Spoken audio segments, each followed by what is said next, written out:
Good morning, Starbase, Texas, in just a little over from 40 minutes from now. Today, we're hoping to see our super engineering manager here at SpaceX headquarters in Hawthorne, California.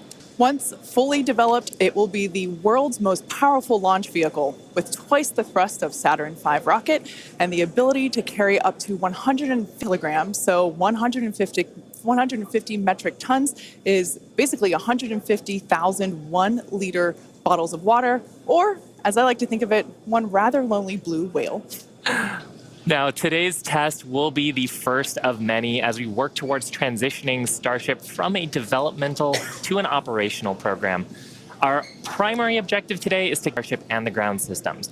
While we have flown Starship in the past, this will be the first attempt of Super Heavy and the first opportunity to validate how the two vehicles operate together.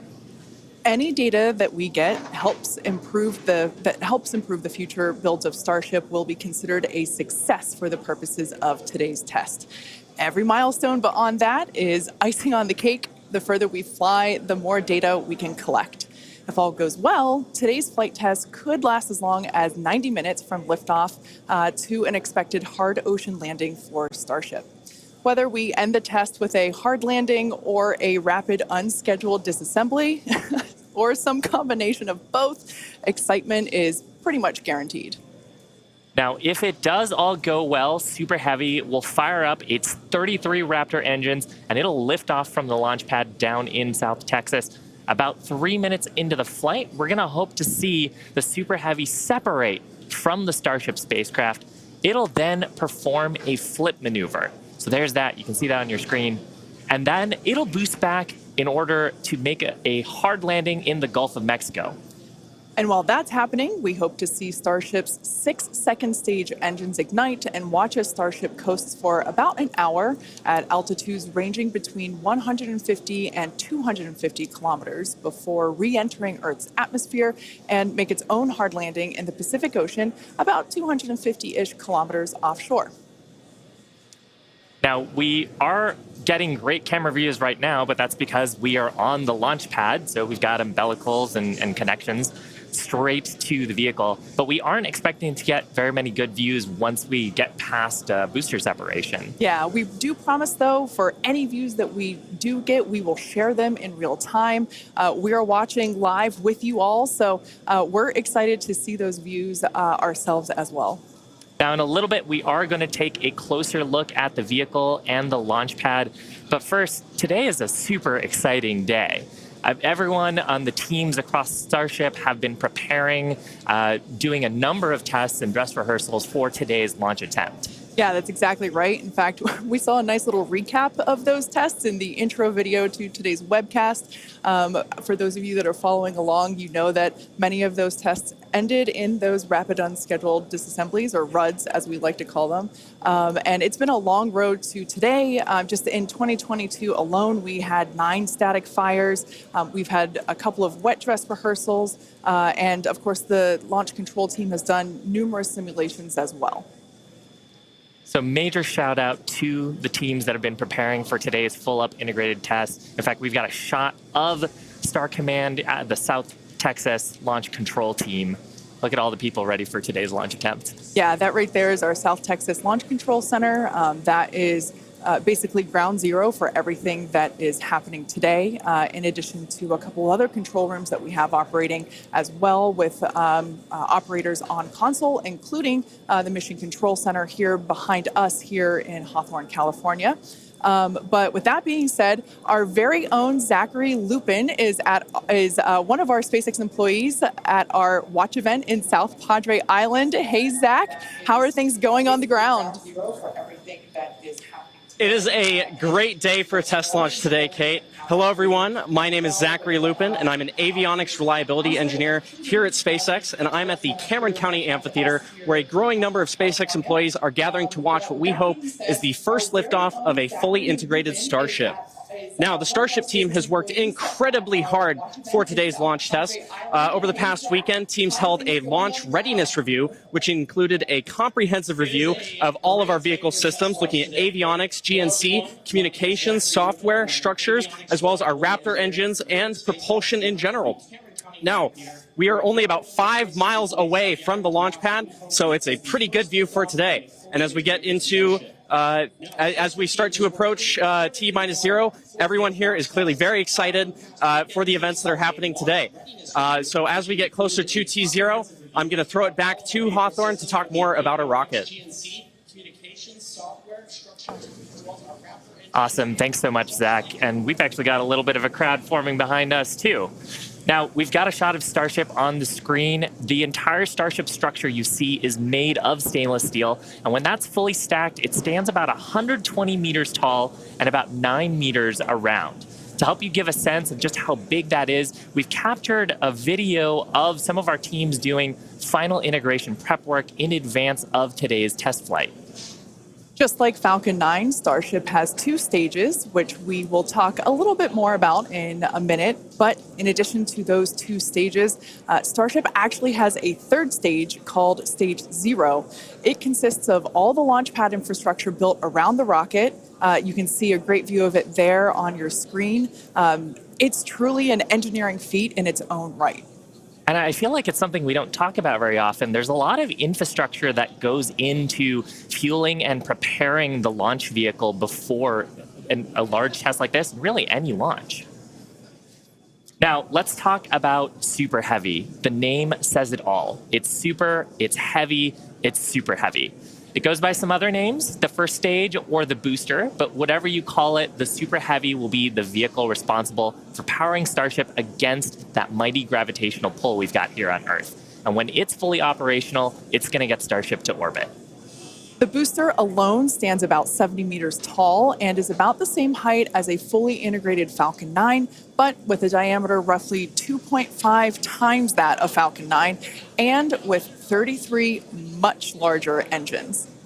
Yeah, and having those engines, and oh my gosh, I love this shot. We can see looking up into the launch mount at the 33 engines on the booster. Those are each of the Raptor engines that's going to power today's launch attempt. Yeah, this is an incredible view. One of my favorite views that we're going to get today. We don't have this kind of view on our Falcon 9 launches, so this is so exciting to see. You can even make out the paint markers indicating which engine is which. Like we said, there are 33 of them.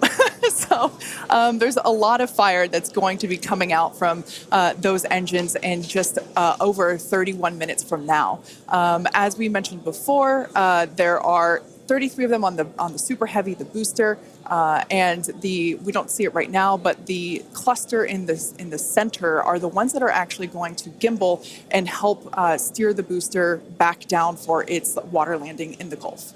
Yeah, and they're a little bit different, Kate, than our Falcon engines. So on Falcon, we use a gas generator cycle. Here's a fantastic shot, actually, at the inner stage, so we can see the 6 engines that are on the ship side, 3 gimbaling in the middle, and then the vacuum engines, you can see 2 of them, and the other ones on the other side of the cluster in the middle here. So Raptor's a little bit different. It uses something called stage combustion, which means we basically pre-burn both the fuel side and the aux side, and then get those up to the right temperatures and pressures, and then mix them in the combustion chamber. It allows us to get higher thrust and higher efficiency on these engines than on Falcon 9. Now, Super Heavy also has 4 grid fins to assist with orienting itself during the return back to Earth, as today is the fully integrated flight test, and the first one, we're focusing on safely testing just the fundamental systems and operations on the vehicle. So what that means is we won't be attempting to land on land today. Instead, Super Heavy is going to be making that hard water landing in the Gulf. Starship, or the spacecraft, is the 2nd stage and makes up the top portion of the vehicle. It's designed for carrying passengers and cargo between destinations on Earth, Earth orbit, and planetary destinations. It stands 50 meters tall, a little taller than the Statue of Liberty. It's comprised of 6 Raptors. We saw those just moments ago. 3 of them are optimized for sea level, and the other 3 are vacuum engines, and they're optimized to operate in the vacuum of space. They provide a maximum of 258,000 tons of thrust in vacuum. The spacecraft is also outfitted with 4 flaps to help aerodynamically control the vehicle's attitude during atmospheric flight and enable precise landing at the intended location. You can see a view of those flaps there. Now you can see the entire stack is vertical, and that's because Starship is designed for vertical takeoff and landing, as opposed to taking off and landing like an airplane. And that's really important because we don't have runways on the Moon and Mars. Fortunately, gravity at both of those destinations is not nearly as high as it is here on Earth. On Mars, it's about a third of what Earth's gravity is, and on the Moon, the gravity is just a sixth of what it is here. So Starship can take off in both of those cases without needing the super heavy booster like we need here on Earth. Now, for today's test, Starship does not have its landing legs attached. And that's because we aren't going to be attempting to return to the launch site or land on land. It's going to be doing another hard water landing at the end of today's test. We can't wait. Starship is wrapped in a heat shield, which is composed of 18,000 hexagonal ceramic tiles designed to insulate the vehicle during atmospheric entry, where temperatures can be as high as 2,600 degrees Fahrenheit. The hex-shaped tiles, like these ones that we have here, roughly make up about 2/3 of the vehicle. There's a couple of different geometries. The one that I have is for the circular portions of the vehicle, so it has this curvature to it. And the one that Shiva has. Yeah, this kind is a hexagonal shape, and there's several thousand of these all across the body of the vehicle. And it's worth saying we need these because when a spacecraft re-enters from orbital velocity, it's going faster than the speed of sound and causes a lot of heat to build up that has to get dissipated by these heat shield tiles. Yeah, thing that's really cool about these is they're super lightweight. Even just holding them, we're able to even just like hear how hollow they are because of the construction. But they do a great job of dispersing that heat during that atmospheric reentry. We actually produce these in-house at what we like to call the SpaceX bakeries. And they're located in Texas and Florida. So it's something that we designed and build in-house. And like we said, there's thousands of them. You can kind of see them on the exterior of the vehicle. So at this point in time, we are at T-minus 27 minutes and 18 seconds. So let's head on over to John Innsbrucker for an update on the countdown. Hey, John. Thanks, Kate, and good morning. I'm John Innsbrucker, Principal Integration Engineer here at SpaceX. We're currently loading propellant from the ground system into both the first and second stages. Now, both vehicles use the same two propellants. Our fuel is liquid methane at a temperature of just over 100 kelvins, or about minus 272 degrees Fahrenheit. Now, this is a different fuel from Falcon 9, where we use RP1 kerosene. And our oxidizer is liquid oxygen, the same as Falcon 9. But because there's no oxygen in space to support combustion, we have to bring our own. Now, a little bit of a recap. We did the go, no go poll at T-minus 1 hour and 45 minutes. And once the team gave their goes, we polled about 20 folks. We started loading propellants onto the booster at T-minus 1 hour and 39 minutes.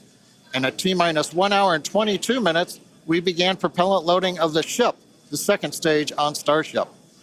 Now, LOX loading of the second stage main tank is almost complete right now, but we'll actually stretch it out and wrap it up and finish at T-minus 5 minutes. And then at T-minus 3 minutes, as the booster finishes loading, the vehicle will be fully loaded with just over 10 million pounds propellant. Now, currently in the countdown, we've just passed the T-minus 26 minute mark. The good news is weather's looking good. You can see the blue skies there on the camera views from the drone. The only thing we're watching is winds. They are within limits at ground level. We expect they may pick up a little bit as we get farther into the window should we need to go that far. But the good news right now is that the weather is looking good. The range also is looking pretty good. We've moved almost all the boats out of the keep out zone overnight. We are working one, but we're still underway. And right now, as a reminder, if for any reason we do not make our test flight today, we have backup launch windows. This could be either 24 or 48 hours after today, and it'll depend on how far we get into the countdown. But coming up on 25 minutes to go, everything is looking good, Kate. In order to make life multiplanetary, we need a fully reusable vehicle that's capable of carrying a huge amount of cargo and a lot of people to orbit and have a pretty quick turnaround. The idea is to effectively reuse launch vehicles just like airplanes. Crowd is getting excited here in Hawthorne behind Mission Control, as you can hear. Now, imagine if you had to wait for a new airplane to be constructed every time you wanted to fly. You'd rarely go anywhere, and it would probably be completely unaffordable for most of us. In order for us to get to Mars and back with lots of people, multiple times, reusability is a must. Now, in the near term and a bit closer to home here on Earth, Starship will be critical to other programs as well. Once it's operational, Starship will deliver the full-size and upgraded version of our Starlink satellites. And that's super exciting because our next generation satellites represent a step forward in Starlink's capabilities and will provide more bandwidth and increased reliability to connect millions of people around the world with high-speed internet. And of course, Starship will fly a number of human spaceflight missions in the lead up to our first missions to Mars. Entrepreneur and pilot Jared Isaacman will command the first human spaceflight on Starship as part of the Polaris program. Jared served as a commander for Inspiration 4, the first all-civilian mission to orbit. Inspiration 4 launched aboard our Dragon spacecraft and Falcon 9 in September 2021, raising over $240 million for St. Jude Children's Research Hospital. The first human spaceflight on Starship will launch as part of the Polaris program, and you can learn more about that series of missions at polarisprogram.com. Now, our first lunar mission around the moon aboard Starship will be led by Japanese entrepreneur Yusaku Maezawa, also known as MZ. MZ flew to space for the first time in December 2021, he purchased all of the seats aboard Starship's first lunar mission in order to give artists and creators from all over the world the opportunity to go. And the hope is that what they will create in space will further inspire all of us here back on planet Earth. Now, over 1 million people applied for this mission, and earlier this year, they announced the final 8 crew members were selected, and you can learn more about them and MZ's mission at dearmoon.earth. Dennis and Akiko Tito are the first 2 crew members announced to fly on Starship's second commercial spaceflight around the moon. This will be Dennis's second mission to space after becoming the first commercial astronaut to visit the International Space Station in 2001, and Akiko will be among the first women to fly around the moon on a Starship. The Titos joined the mission to contribute to SpaceX's long-term goal to advance human spaceflight and help make life multiplanetary. SpaceX is also incredibly honored to be part of NASA's Artemis program to establish a sustainable presence on the moon to prepare for missions to Mars. Starship's early test launches, followed by those regular Starlink deployment missions and propellant transfer demonstrations, are directly advancing NASA's Artemis program, along with SpaceX's ongoing mission to make life multiplanetary. SpaceX will conduct an uncrewed demonstration mission to the moon prior to the Artemis 3 mission, which will mark humanity's first return to the lunar surface in more than 50 years. It's an exciting future, but let's talk a little about how we got to today. Now, Starship testing ramped up in July of 2019 with the Star Hopper prototype. It's sort of a short version of the Starship that we see today. There's a picture of it on your screen, the lovable water tower. Now, standing at just over 18 meters tall, the Star Hopper had a single engine and was test flown to perform landing and low-level altitude maneuvers. Starship's initial flight test was a hop that reached about 20 meters in altitude. This was followed by a second hop, the one that we've got on our screen, that rose to 150 meters in altitude. We took a little jaunt away from the launch pad and ended up landing about 100 meters or so further away from it, and you can see that on your screen. Now, notably, this was the first time that we had used a Raptor engine in flight and demonstrated control of this kind. As a Star Wars fan, I can't not see a flying R2-D2 there. Now, after a series of 150-meter hop tests with earlier prototypes, the Starship program saw a huge breakthrough during a test flight of the vehicle known as serial number 8, or SN8. SN8 demonstrated a first-of-its-kind controlled aerodynamic descent and landing flip maneuver. Yes, I'm talking about the belly flop. This 12.5 kilometer hop test took place December 2020 and saw the SN8 prototype ascend to an altitude of 12.5 kilometers and conduct a belly flop maneuver. While it didn't stick the landing, the test was a major milestone in the development of Starship. I love seeing the belly flop maneuver. Now, testing continued with the prototype on serial number 9. That was a 10-kilometer flight test in February of 2021. We had a nominal ascent, engine cutoff, reorientation, and controlled descent were stable. However, we unfortunately had a dramatic ending to the end of that flight when we had a failure on its engine to relight. That resulted in one of those rapid unscheduled disassemblies. But what was really, really exciting about both serial numbers 8 and 9 is how quickly we were able to achieve just our primary objectives in those 2 high-altitude test flights. In addition to getting lots of great data, Starship successfully demonstrated control of the vehicle and subsonic re-entry capability. Ultimately, we performed 9 Starship high-altitude test flights in total, and in May of 2021, SN15 launched from Starbase, reached an altitude of about 10 kilometers, performed a number of maneuvers, and safely returned to the launch site. This was the first Starship prototype to fly, control its descent, safely land, and to be recovered in one piece. Now, having achieved that success in our suborbital campaign, one of the next big challenges for upper stage reusability is to survive the high heating hypersonic phase of entry.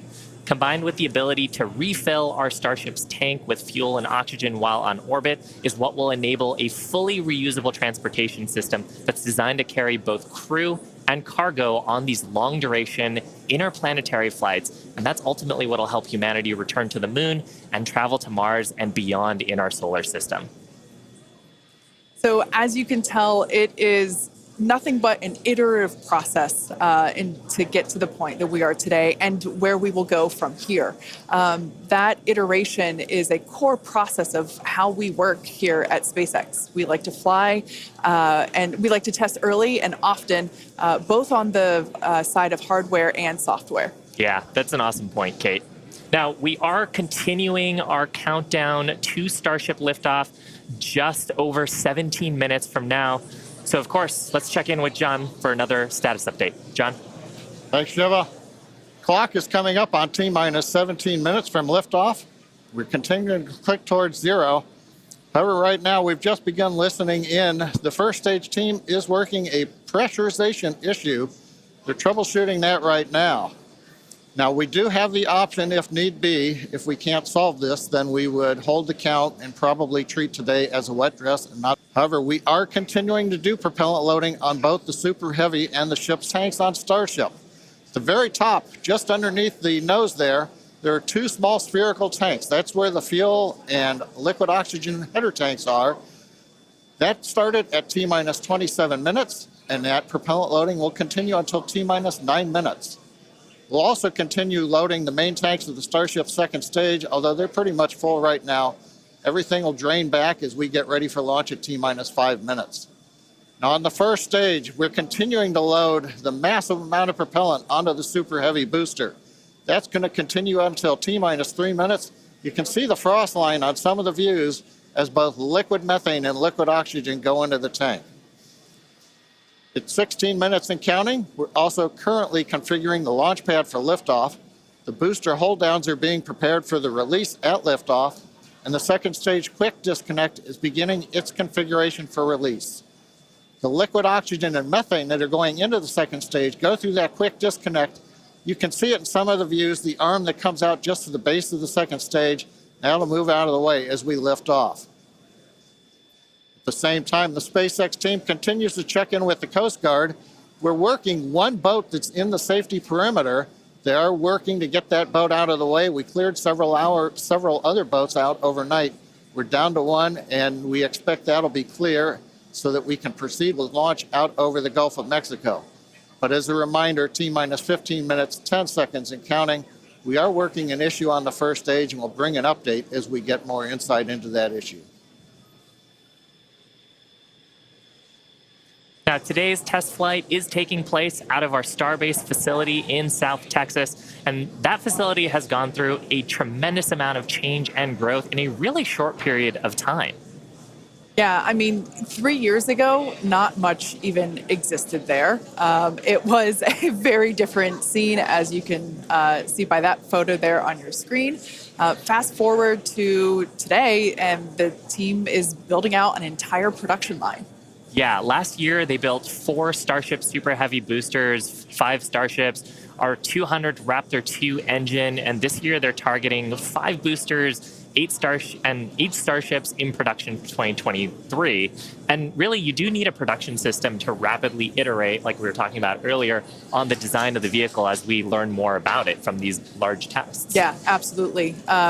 Pulling on my industrial engineering background, system fill is something that is critical to that goal. Being able to produce and launch multiple Starships means that we have to have a system full of those production vehicles, and we iterate on each one. So even the next Starship that will fly in whatever the next test is will be different than the one that you see there on your screen now. Now, the employees who have been at SpaceX a while say that Starbase does remind them of the early Falcon 1 days, except moving a whole lot faster. The team at Starbase is expanding as fast as the facilities are, and if you've ever wondered what life at Starbase is like, here's a quick peek.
Starbase directly employs more than 1,800 employees and is actually the largest employer in the area.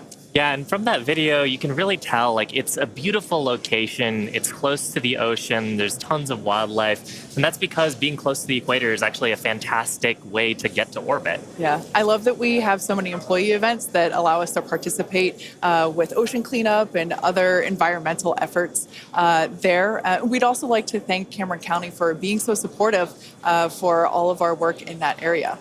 Now, in addition to Starbase, we'll soon be adding another Texas location to the SpaceX family.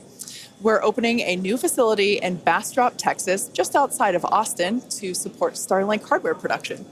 The new facility will be over 500,000 square feet of manufacturing space, and the team has already started hiring. Now, we have all kinds of openings in production and manufacturing for technicians and leadership and manufacturing engineers and all kinds of site support roles. Basically, if you can think of a role, we're probably hiring for it. So if you're interested in helping expand human life to other planets or helping internet access here on Earth, consider becoming part of the SpaceX team at spacex.com/careers. Now, with that, let's check back in with Zach down at Starbase one last time before launch. Howdy, Zach. Hello, Kate and Shiva again. You can really feel the energy here at South Padre Island as more of the SpaceX team have gathered. We're standing just over 5 miles away from the launch mount, and so from here we've got a very nice view I would basically say these are some of the best front row seats you could get, and might I add, beachside as well. Now, the Starship team has worked incredibly hard to get ready for this test, and we're all clearly excited for T0. And as we get into the final moments, one issue that could hold the countdown or cancel the test altogether is if a boat enters the safety perimeter. Now, over my shoulder is the Gulf of Mexico, which is normally very open to all of the boaters and fishers. However, today, SpaceX is closely coordinating with the United States Coast Guard to establish a safe zone and ensure public safety. And up to T0, SpaceX is in regular communication with the Coast Guard to ensure there are no boats in the area leading up to the launch. Now, fingers crossed that does not happen. Now, I'll throw it back to the folks at Hawthorne as we get closer and closer to that T-0. To all of the boaters and fishers, however, today, SpaceX is closely coordinating with the United States Coast Guard to establish a safe zone and ensure public safety. And up to T0, SpaceX. We're just inside T-minus 9 minutes and counting. We're listening on one of the background loops right now. Flight director is talking about the issue we've had on first stage, working the pressurization system. Decision right now is that we are going to stop the launch for today. We're going to transition the launch attempt to a wet dress rehearsal. So that means we're going to continue with the countdown sequence of events. We'll continue loading propellant, finishing up here shortly on the second stage. We'll also continue loading propellant onto the first stage, wrapping up at T-minus 3 minutes. We're also going to go through pressurization steps, other steps of the countdown. This will be a full validation for the team, but currently the plan right now is we're waiting for final word, is that I think at T-minus 10 seconds, we will finally stop the clock and then recycle the countdown for today. Now we're inside T-minus 8 minutes and counting. We're continuing to load propellant on both the first and second stage. You can see the Starship second stage with the heat shield tiles there. Carriage arms are open. You can see the condensation around the first stage tank as we load liquid methane, liquid oxygen into the large super heavy first stage. Now that propellant loading is continuing until T-minus 3 minutes. As a reminder, and there's our great view looking up at the Raptor engines, the 33 engines. There's an outer ring of 20 engines, and then there's an inner set of 13. Those are the engines that can gimbal and adjust the course of the Starship vehicle on the way up. And of course, the first stage as it comes back down towards the water landing in the Gulf of Mexico. Now, when both stages are loaded, you can see the condensation frost on the side of the first stage. We'll have just over 10 million pounds of liquid propellant on board. Inside T-minus 7 minutes, we're continuing to count. Team is preparing for the hold and scrub at T-minus 10 seconds. Now, the good news is everything's been going good. We're just working that one issue. So we are continuing to count. Team will get this as an excellent opportunity to run the end-to-end of the system. Now, in a launch, in the next few minutes, the guidance system would be performing its final alignment. We will be doing that this morning. The automated flight termination system would be armed. We won't need to arm it today as we won't be flying. And we'll do final thrust vector control checkouts, what we call wiggles of the Raptor engines on the first and second stages. Now, normally in a countdown, if we needed to hold, there's a view of the second stage Raptor engines just above the first stage. Now, as I mentioned, in a regular countdown, if we needed to hold, that would come at T-minus 40 seconds. That's the point in the countdown where we can pause to wait for final checkouts or pressurization to complete. Now, earlier this morning, we thought we might have to hold at 40 seconds. Everything's looking good, except for the one pressurization issue that the team is going to have to troubleshoot after this morning. So we won't stop at 40 seconds right now. We'll continue all the way down to 10 seconds, and then we'll go into a recycle.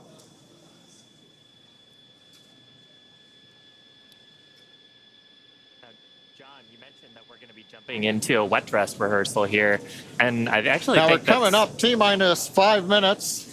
Overall, though, Kate, Shiva, it's been a good day. It's a little sad listening to the flight director say that we're going to have to stop at 10 seconds.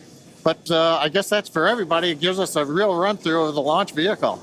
Yeah, it's unfortunate. Of course, we wanted to see fire today and lift off, but that's okay. The point of the countdown is to allow the teams to progress to that T0 time in a coordinated fashion and really to unveil any issues prior to the ignition sequence. So the countdown did its job today.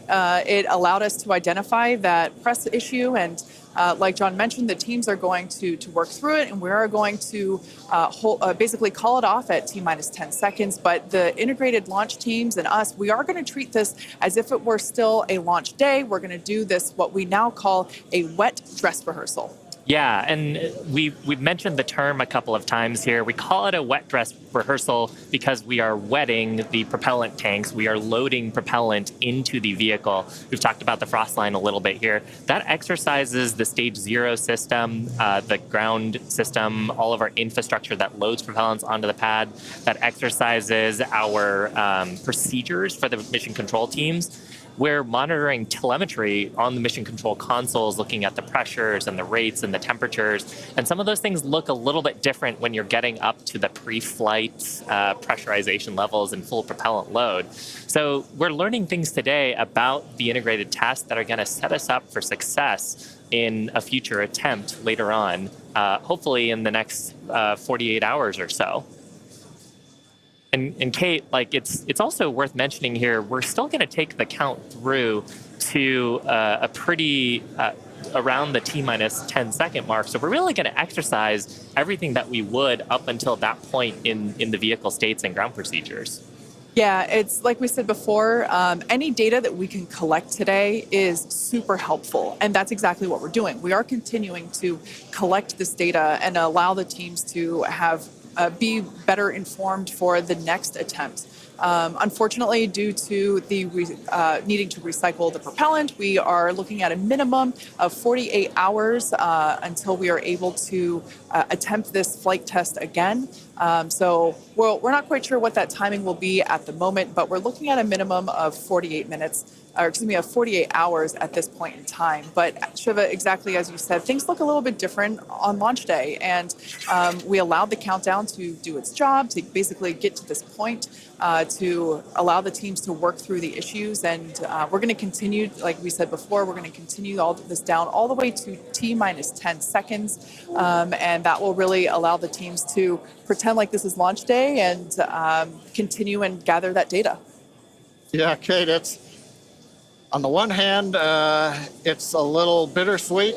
On the other hand, we watched them go all the way through. First stage propellant load, just now wrapping up. The second stage, even the header tanks up under the nose of the Starship that you can see on the monitors. Actually, that all went very well today. The weather was excellent. Everything was looking good. Sadly, we just have the one issue, but that is letting the team continue to count down.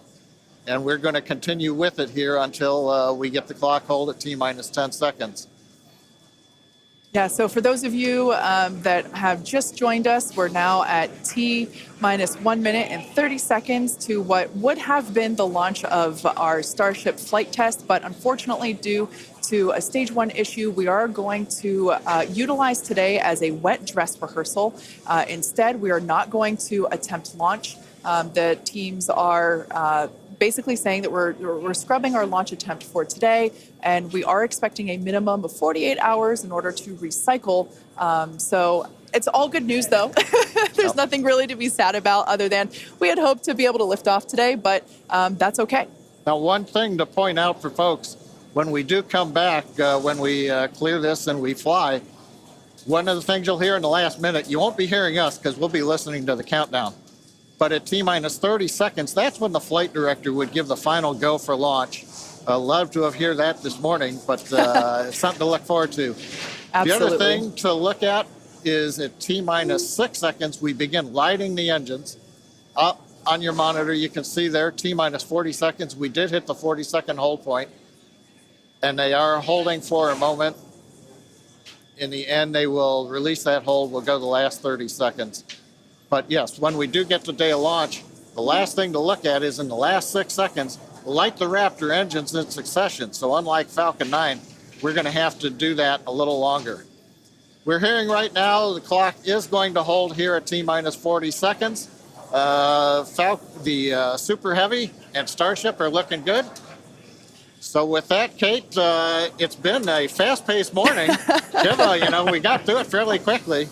But at this point, we're going to have to call it a morning. Yeah, that's right. So for those of you that have recently just joined us, we unfortunately had a hold on the countdown today, and that is going to scrub our launch attempts. But we are expecting a minimum of 48 hours in order to recycle. So be sure to keep an eye on our social channels, and we'll share information as soon as it becomes available. Until then, stay safe, and we'll see you soon.